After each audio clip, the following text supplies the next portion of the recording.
So, Braden Peters, also known as Clavicular, is an American content creator who was born in December of 2005 to an affluent family in the northeastern US. Like a lot of young men growing up online in the 2010s, his world wasn't defined by where he lived, but by what he consumed online. YouTube videos, online forums, and Twitter threads were all spaces where looks, status, and social hierarchy were constantly ranked. As a teenager, Clav didn't discover the black pill all at once. He discovered it the way most people do. That's piece by piece. It starts out with fitness advice and dating tips, and eventually transitions into full on facial analysis, your jawline, eye spacing, height charts, and eventually the quiet suggestion that some people are simply born behind. Looks maxing presents itself as self improvement, but underneath it is something much heavier. The idea that your value, whether it be socially, romantically, or even professionally, is largely predecided by genetics.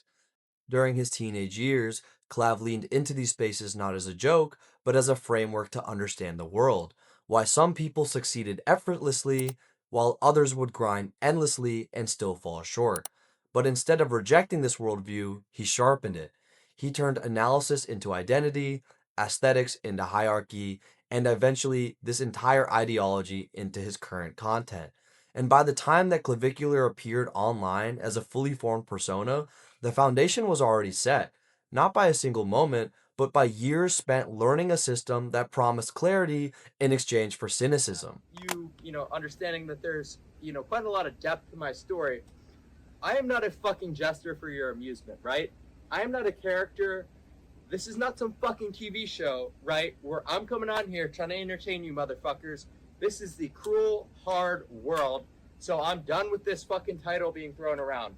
All right? Well written character. Okay? You think this shit is a fucking joke? We live in one of the worst societies ever throughout the entire history of the world. Quite literally. You have to be in the top percentile to even be looked at with a shred of romance, with a shred of attraction by women in this day of age. So it is quite brutal. It is quite unnecessary. So when people are sitting there on TikTok like, oh, wow, this edit of Clav is cool, or Clav said this, or Clav, oh, he's such a crazy guy.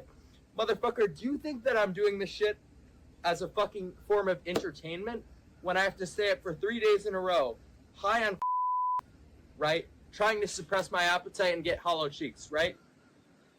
Is that supposed to entertain you? Because this is real shit, all right?